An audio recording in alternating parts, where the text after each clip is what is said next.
Welcome. Yes, we are live. Welcome to Moneyline MMA coverage. The last UFC card of 2025, UFC Apex. This fight following up the Vegas pay-per-view we just had last week. And this, like I already mentioned, will be the last fight card of 2025, headlined by Kape and Brandon Royval with some flyweight implications. Before we get into our picks for this Saturday, let's quickly discuss UFC 323 and the results. Jose and I kind of having an up and down night. Specifically, though, both of us losing our 5-weight picks. We both agreed on Merab and Pantoja to defend their belts, and they both did not defend their belts. We got two new champions last Saturday night, although I think everybody who watches can agree that there's a rematch in line when Pantoja gets healthy, that he should be able to rematch Josh Van right away. It might take him long enough to get healthy where Josh Van fights somebody else. That's fine. But in the end, I think Pantoja, once healthy, should get the next shot at that belt back. And unfortunate, he gets the win. A lot of people were asking, let me quick touch on this. A lot of people were asking and unsure why. Why does Josh Van get a win there? When Pantoja broke his arm, what did Josh Van do? This or that, right? As I understand it, he gets the belt because he was the one who initiated the contact and was landing a takedown or was throwing Pantoja up in a manner in which he fell down like that. So it wasn't like a freak accident where Pantoja jumped in the fucking there was that one fight. Who was it? There was a fighter who was jumping while Bruce Buffer was introducing him, and it looked like he tweaked his ankle or whatever. That would be a no contest, right? Because he did it to himself. He couldn't fight. But in this case, Pantoja was picked up, he was moved and punched by Josh Van in the sense that he landed with his arm at an awkward angle, and that broke it. So Josh Van, the new champ, Piotr Jan decimating Merab. It was a joke, and then making fun of him online, posting that video that picture of where Merab was around all those girls when he was a champ. Peter Yan did the same thing. He's in this big hot tub with 8 girls around him. And he has a AI put Merab as the waiter. He was waiting on them. I thought that was kind of funny, but Jan earned it, man. Jan earned it. He kicked Merab's butt all night long. Other than that, Brandon Moreno was a disagreement between Jose and I, and Tyra gets the job done.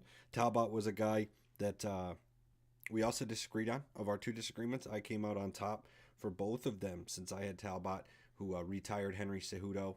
And boy, what an interesting fight. I threw a 2-weight on Guskov.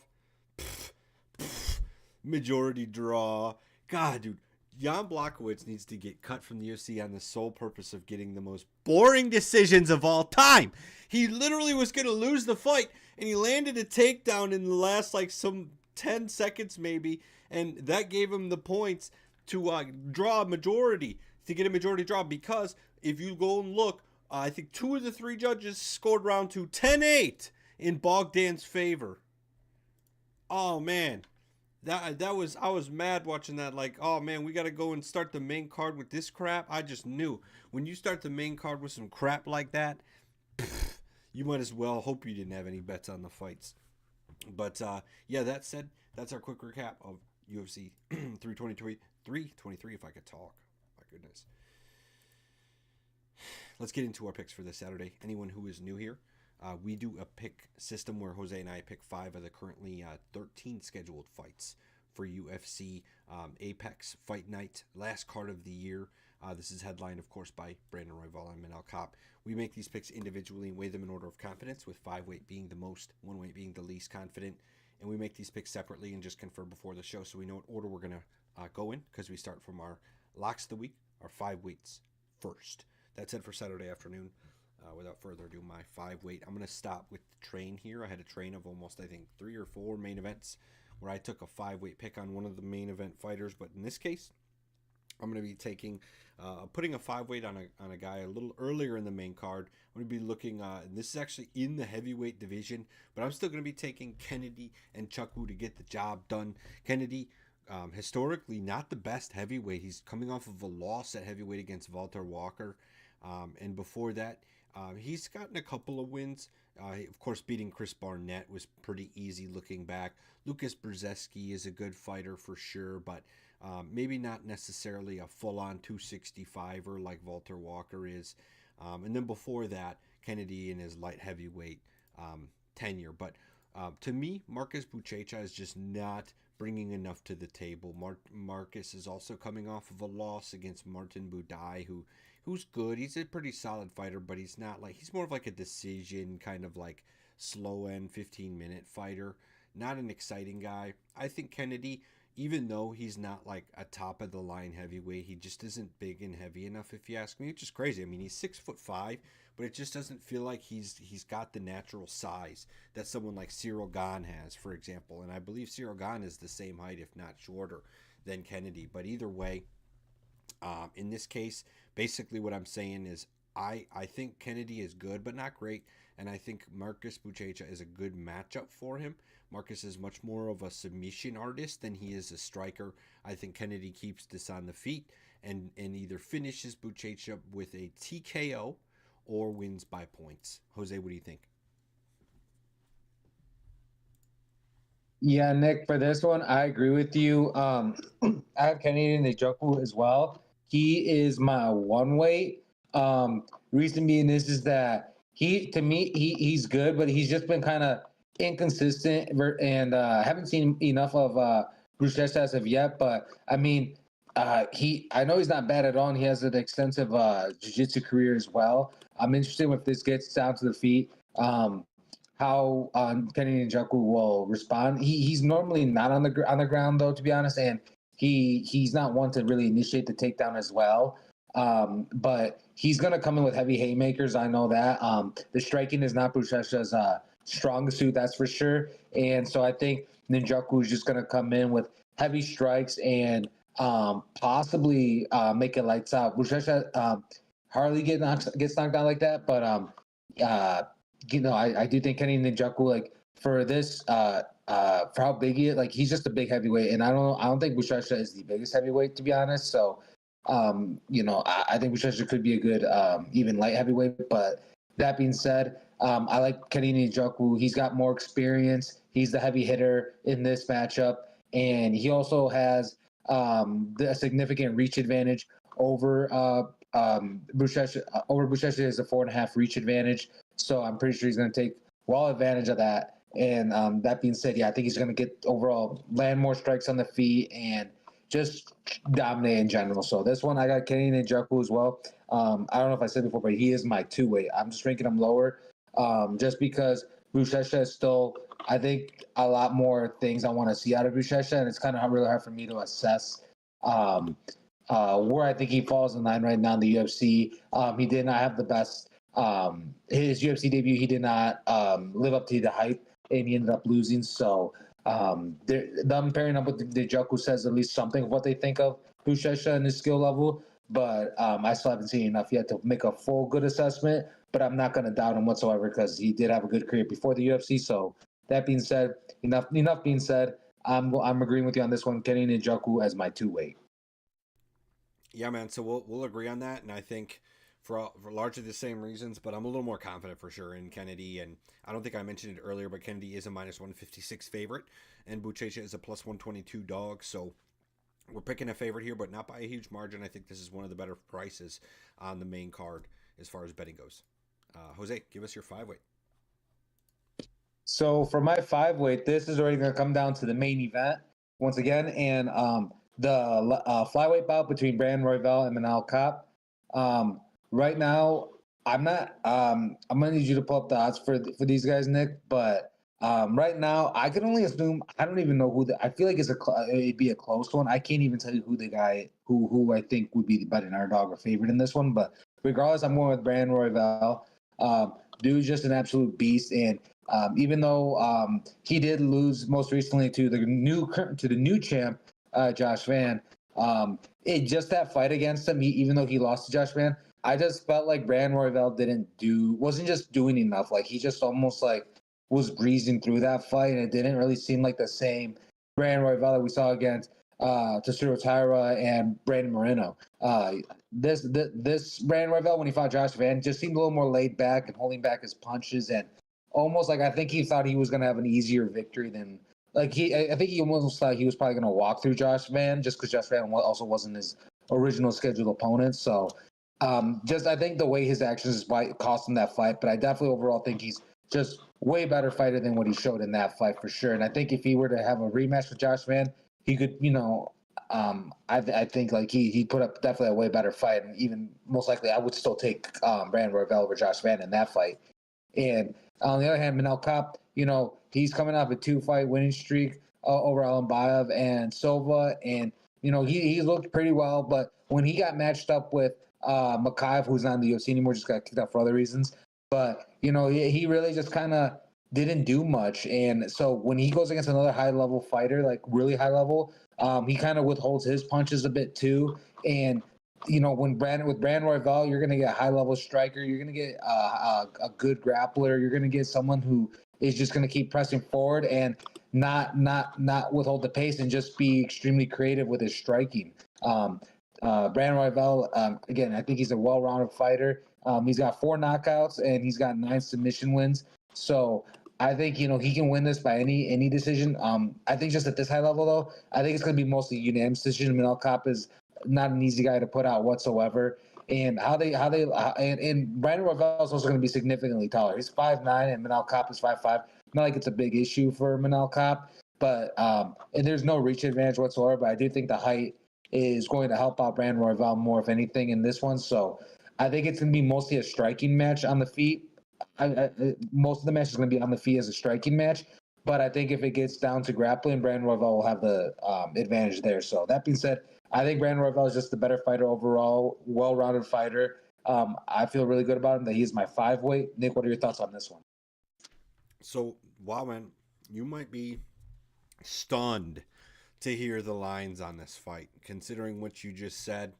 And I largely agree with it because I'll preface that with I agree on Brandon Royval, so much as that he is my 4-weight pick.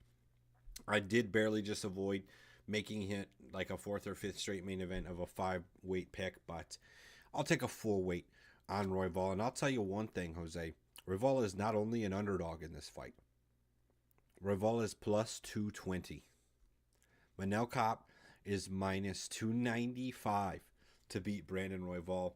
And I think based on that face alone, you know that we're both going to agree here that this is just crazy value on a guy who's got championship experience. He's got 3 25-minute fights under his belt, and Manel Kape has 0. I think the experience here is crazy different, and Royval is still arguably in his prime. Royval has such good cardio. I feel like he trains as a championship level fighter, even for a fight that isn't 3 rounds. And I'm anticipating him to slowly beat up Kape over the course of 5 minutes to get the decision win. There's a chance for a finish as always, but I would lean towards the decision here. I think it's going to be easily unanimous. I think 50-45 or at worst 49-46. I think Manel Kape's just going to be outmatched here. Like you mentioned with his loss against Mokaev, now wrestling was a decent part of that fight, but Mokaev only had 2 minutes and 11 seconds of control time. And Mokaev still outstruck Manel Kape on the feet. So if we're going to say that Mokaev outstruck Manel Kape, and yeah, sure, okay, Manel Kape beating Asu Alimbayev was probably one of the biggest reasons that he's so favored right now, because Alimbayev had all that height.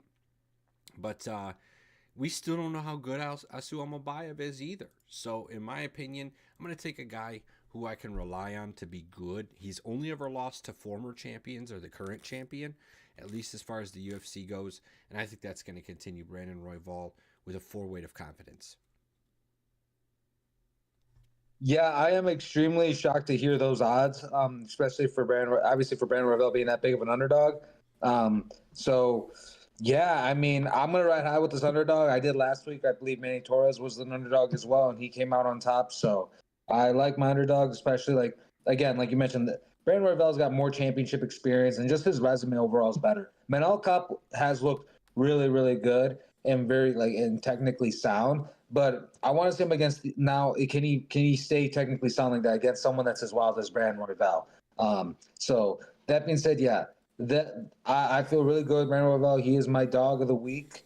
We both agree, and it looks like he may be our lock of the week with a combined of 9 confidence points. So, yeah, this one I agree with you 100%.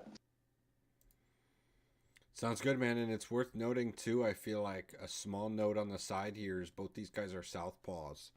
So, unless they're comfortable switching feet, we could see a heavy usage of the jab from Royval, and I think that'll be really advantageous for him. Yeah, that I'll love. Yeah, I'd love to see it. Yeah, that's a good call there, Nick. Um, so yeah, But yeah, and that being said, I think that brings us over to my four weight. yep. So for my four weight, this is the featherweight bout on the main, one of the featherweight bouts on the main card, between Milquizal Costa and Morgan Charrier. And right now, Costa, I actually do not have the odds on this one either. I actually don't have any of the odds. So I don't know what he would be, to be honest, but I'm riding with Costa on this one as my four weight. Dude is honestly just a beast. Every time I've seen him, he is just tearing it up. And I have yet to, like, he obviously we've seen him already lose within the octagon. But he's the 3 wins that he's been coming back to back. He's just been looking dominant. Either he's winning by decision or he's getting just finishing in the first round. And he just looks like a tough machine too. Like when he gets hit and stuff, like it looks like he's just not really being phased as much. So I think this fight too, like, not like any disrespect to Morgan Charrier, but I don't think like he's gonna offer anything different than what Costa has seen. And Charrier, he is coming off a win most recently to Nate Landwehr. And before that, he came off a loss. He's been kind of like win loss, win loss. Yeah, he's been win loss, win loss, win loss. He's not as consistent. While Costa himself, he's kind of more of a little more on a roll. So that being said, like, it's just the momentum much more. But both guys extremely, extremely experienced. 24-7 from Costa and Cherry being 21-11. 2 vets in there. Costa's got a 2-inch reach advantage, and I think this is also going to be just a high level striking match. I don't think there's going to be a lot of grappling. I think it's going to be mostly on the feet. But I think someone's actually going to be put out though, regardless. Both guys do get hit quite a bit. Morgan Charrier, he lands 4.08 significant strikes per minute, but he absorbs 4.54. So he absorbs more. He's taking more hits back than when he's dishing out. Versus Costa, he lands 4.44 significant strikes per minute, and he absorbs 3.09. So both guys do take some hits, do take quite a bit of hits per fight.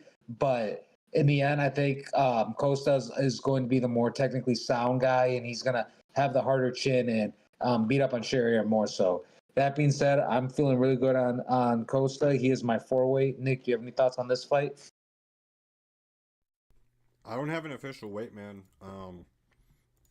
I would agree though on Costa.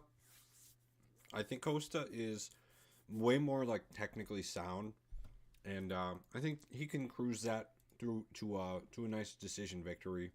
Courier, I mean, he's not the kind of guy that's easy to finish, but I'm not really impressed by him. I mean, beating Nate, I'm a big fan of Nate the Train, Tennessee local, but eh, eh is all I can really say for Morgan Charrier. At least Costa feels like he's on the come up. He's actually not even 30 years old yet, and I think he's got a lot to let him to grow. And Charrier's still young too, but yeah, I'll take Costa here if I had to. Okay, yeah. So you guys heard it there. My 4-weight for this featherweight bout is Milquizal Costa. I just think he's going to dominate and possibly get the finish. Nick has no pick on it, but he agrees. For my 3-weight, I'm gonna jump in here. And if I didn't mention already too, since you said earlier, Jose, this is an even odds fight, so both minus 113 right now, perfectly even for both fighters. Awesome, thank you. I'm gonna be going to the feature fight here for my 3-weight. I'm gonna be picking Cesar Almeida to beat Cesare Olajaychuk.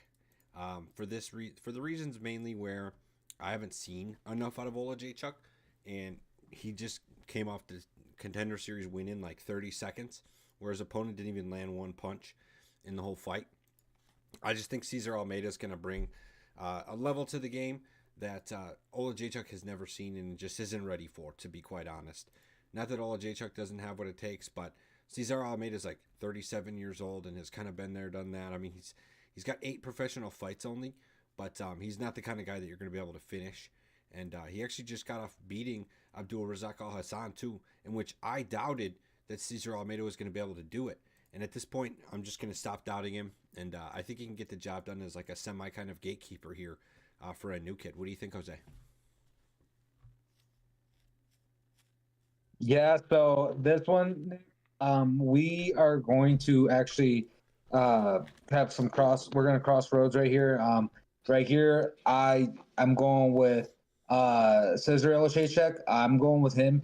The reason being is he's just the younger guy in this one. He's not as experienced for sure, but Cesar Almeida as well for how old he is. He's not. He's got experience, but he's not. He's not that much more experienced. He's only 7-1, and you'd think like by his age he'd have more fights by now. And his yeah, like the Al fight to me was not too impressive. Al, he's the type of guy where uh, like he's gotten so many fat fights done and so quick in the first round that if you can survive it, you can probably beat him then. And that's exactly what happened there. If you can survive that round of just wild fist throwing, and you can pretty much figure him out and beat him, and that's what happened. And that's what Cesar Almeida did. And he's just he lost to Kopylov, so he's only on a 2-fight winning streak right now. Kopylov, like he's kind of a prospect. We know he fought not so long ago against both Rodriguez and Paulo Costa, and he lost to both guys. So not really like saying too much to me. Like if you're losing to Roman Kopylov, who at one point was kind of seen as a prospect, but then you lose to him and then you beat Pateria, who I honestly can't really name a lot to good dudes that he's beaten, to be honest, and he actually has not won yet, as I can see as of recently. He's on a 3-fight losing streak. So yeah, this one I'm actually taking the risk with Olajaychuk. He comes from obviously we know his brother McCall Olajaychuk, and I think he just comes from a better background in terms of, even though he doesn't have much UFC experience, he definitely has superior he has a lot of kickboxing experience outside of the UFC octagon. And I'm not even going to go off the UFC stats because these are definitely crazy useless right now on the website. But I'm assuming Olajaychuk is going to have probably a positive striking differential. I think he's definitely landing more per minute. What you can see from Cesar Almeida is he lands 4.16 significant strikes per minute and absorbs 2.32. I can see Cesar Olajaychuk landing more per minute. It says right here 20.33, which is ridiculously crazy and a lie. So I don't think this fight will, if it goes down to the feet, I don't even think it will. Cesar Almeida isn't the type of guy to initiate a takedown at all. So if this stays on the feet 100%, I'm gonna go with the guy that has a more of a clear background and just truly that, and which is going to be Olajaychuk in this case. Again, he doesn't have any UFC really any experience whatsoever. Just 1-0, but them putting him against Cesar Almeida as well, and just being 1-0, being the UFC, I think just says a lot what the UFC actually thinks about him. And so that being said, I'm taking my chances with the debut in Cesar Olajaychuk based off, like, he doesn't have the UFC experience, but he does have a lot of experience prior. And this fight is one that I think favors him stylistically, with it being mostly on the feet. So I'm going with the younger guy who has a lot of experience in Cesare Olajaychuk as my Okay, dude. 3-way. All right. Yeah, man, I get it. I get it. If you're gonna take a risk on a guy who doesn't have barely any experience, you might as well take it on another guy who has a low amount of UFC experience himself. I guess. I mean, you're right about him only having a few, like a small handful more professional fights.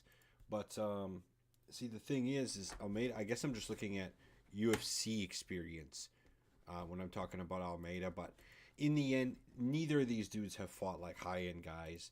And it's one of those things where I'm making a pick on Almeida, but by no means am I doing any more than that. I'm not putting any money on him, that's for sure. So We'll disagree here. Jose's got Olajaychuk, and I've got Almeida. That said, might as well go down to my two-weight then real quick. My two-weight pick is going to be, I'm not sure if this will be the opener. Tapology is kind of all over the place with where the placing of these fights is. But against Joe Anderson Brito, I will be picking Melsik Bagdasaryan to beat him with my two-weight. This is a situation where usually anyone who's been around for a while would probably expect me to pick Brito, as the last couple of fights, all the way really back since 2024, I've been on Brito's side, and he's been 1-2 in that time frame. Recently losing to William Gomez, kind of a boring French fighter who just goes for decisions, and isn't really been that good since. And Pat Sabatini, who is a very takedown heavy fighter and a big time wrestler. I'm going to be taking Melsik Bagdasaryan to beat him, though. Melsik is coming off a loss against Gene Silva, but anybody who's watched the UFC this year will be very familiar with Gene Silva and his name, as he's kind of come out of nowhere with his flashy knockouts, pretty much dominating everybody all the way up until he fought Diego Lopez for the belt. And I think they're going to do a rematch of that if it hasn't already been announced. But either way, I think Bagdasaryan is one of the few guys in terms of the striking game who can keep up with Joe Anderson Brito. Joe Anderson just hasn't, it'd be one thing if Joe Anderson was able to beat Gomez with power and damage, but the fact that he lost that decision to Gomez tells me that whatever Brito has in power is not made up from in terms of volume. He beat Jack Shore, but that was because Jack Shore was bleeding so profusely that they couldn't let him continue. Otherwise, I feel like Jack Shore might have won that fight too, even back in 2024. So as much as I like Joe Anderson Brito and I feel like he's got the potential, I'm just not buying in on it anymore. Bagdasaryan's at least shown what he can do, and sure, he lost to John Silva in the first round, but I'll forgive a man who loses that fight over a guy who's losing back-to-back against Gomez and Sabatini. In boring fashion, mind you. What do you think, Jose? Yeah, Nick, this one I do not have a pick on, but it is also a tough call for me. I don't know if I will agree, just because Jonas Cerrito, he is he is really good, to be honest. He is good. And mostly it's because, you know what? The biggest reason is because I've not seen a lot of Melsik. I just haven't seen a lot out of him. I think one of the very few fights that he has come to my radar is that fight against Gene Silva. And as you mentioned, it's Gene Silva. Dude's just a wild man. He's a beast. And so other than that, I've not seen too much of him. But looking at his record too, he's got some good wins. He's got mostly wins, besides that Gene Silva fight and the Bagdasaryan. So, other than those fights, he seems to get the job done unanimously, either by decision or can get the finishes. But it's just tough, just because Brito, he's coming off the 2-fight losing streak to Gomez and Sabatini, but he's rocked some wins again. And the Jack Shore, So I can see why. I'm not gonna make a legit pick, but I do like the Melsik fight. I like that pick, and it makes more sense, just because the way he lost the last two to Sabatini and Gomez, and then the Jack Shore fight too was kind of a gimme for him. This one, I like the pick of Melsik as well, but I obviously have no ranking on this one. Yeah. I'm with you. That's kind of what you went out loud as part of the thought process I had when making this pick. I initially was like, oh, Brito's probably got this for sure.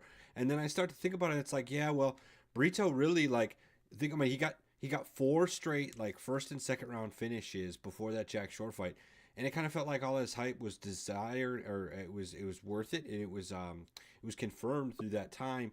But ever since then, it just felt like not much change, and I feel like Joe Anderson's not really getting any better. Maybe that's part of the thing for me that's growing me sour with him, is he's 30 years old, and in MMA you should still be getting seasoned and conditioned as you go on, and even into your low 30s you should be finding ways to improve and change your game, in my opinion. I just haven't seen that, and there's no doubt there's a risk I'm taking in taking Melsik here, because it's kind of like the risk you're willing to take with the last fight we just discussed. on Olajaychuk, where it's like a little bit of a guy who's less experienced, but fuck it, I'll take the risk because I also don't think Brito's that good. Like I'm not saying he's bad, but I feel like it's early finish or he doesn't win the fight. Right. So Yeah. 100. that'll be that. And then Jose, I think we got one more pick for tonight that I'll let you take away. Yes. So for my final pick of the night, this is actually thus far from what I see is going to be the co-main event of the main card, and this is the featherweight bout between Giga Chikowski and Kevin Vallejos, right? And this one, you know, Kevin Vallejos, he's a beast. If I recall, he's the one that got like that. He got brutally knocked out though too by a flying knee. Like dude was on a hype train, and then if I can recall, he was the one that got knocked out. But he was on a hype train and then got derailed. It just showed that his cardio just wasn't really quite there. And then and but regardless, that being said, like he's bounced back and has looked he's overall just looked good. And but this one, Giga Chikowski, I'm gonna roll with him. I'm gonna roll with the vet in this one. He's just been more experienced. For me, I'm just leaning heavy on experience, even though he hasn't won in a minute. He's lost to Arnold Allen and David Anima. Uh, those are just Arnold Allen especially like beast, and then Anima like yeah, I mean he's just a freak of nature too. So not the craziest, not the craziest dude to lose to, but he Animal's up there to some degree, and then in this featherweight division. But Jakoski is in general like he beat Edson Barbosa, Cub Swanson, and Caceres. So these names are just dudes that are aging out.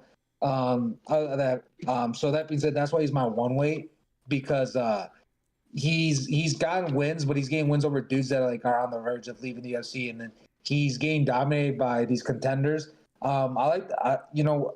The way I'm saying it, maybe I should switch over to Kevin Vehicles as my one weight, but I'm gonna keep Ryan with Giga Chikowski. I'm assuming Giga Chikowski is also probably the underdog in this one. But that being said, not much to say. I think Giga Chikowski is gonna he's going to I think just pull out a win. Unanimously. I don't think he's gonna finish Kevin Viejos. But I just think overall, yeah, it's just gonna be Giga Chikowski, and I think it's just gonna be by decision. Or he's just literally going to get his ass whooped and get finished or TKO by Kevin Viejos. So low confidence for me. That's why he's my one weight. Nick, what are your thoughts on this one? This will be our second disagreement, and you set it up nicely for me. I'm taking Vallejos as my one weight pick, and you set it up well for me. I think Vallejos is coming off 3 straight wins, including at least his Dana White Contender Series fight after losing to Gene Silva, getting another chance just based on the performance there. And Giga's good. Giga's for sure a good fighter that poses somewhat of a threat, but I think it's obvious he's going to stand up and bang with you and try and get a decision win or a KO. And he's been pretty successful with that in most of his career, but I think it's going to fall short against Vallejos. Vallejos has 11 knockouts already in his 17-fight career, and I'm not necessarily thinking he'll finish Giga. It's only a 15-minute fight, so given that, I'm not expecting it to be quite too many fireworks as you might see if it was 5 rounds. But Vallejos should get the job done with a decision here, in my opinion. I can't argue with that. Yeah, it just depends if Giga shows up A game. He has a 6-inch reach advantage. So I think on the feet, it's going to be exciting. I definitely think Viejos is good enough to close the distance and probably try to out wrestle Giga Chikowski more in this fight. But that being said, yeah, this is one we both disagree on. Low confidence, both are one weights. You got Kevin Viejos and I have Giga Chikowski. Sounds good. So that'll be our show then. The last show, man. Wow, that concludes our year here at 2025 at Moneyline MMA. That's crazy how fast the year goes by every time. Dude, what a great year. In the future or maybe at some point before the end of the year, we can attempt to put something up to because we track all of our picks and stuff. Let's try to put something up to look at like our history and what percentages we've got, I'd be willing to bet we're well above 50% on our picks, but specifically, picks by weight and whatnot. It'd be really cool to see some of that historic stuff. But as always, love doing the show. Love coming on here, giving picks, discussing outcomes and futures for fighters. That said, we're going to have quite a long time, I believe, until we hit the live button again here, assuming we don't do it again to review some stats or anything, because the next card after December 13th, this Saturday, is going to be UFC 324 on the 24th of January. Gaethje and Patty will be fighting for that weird interim belt situation since the belt was vacated or whatever. So let me count that being 1, 2, 3, 4, 5 straight Saturdays with no UFC action. Definitely make sure to tune in to your local bare knuckle, your local smaller MMA promotions in the meantime. Give them some viewership. I know they would appreciate and love that. But that said, for 1, 2, 3, 4, 5 straight weeks, we will not be live. We will be live next on January 19th, the Monday before UFC 324. So everybody enjoy the holidays, stay safe, stay warm, and all of that. And we will see you next year.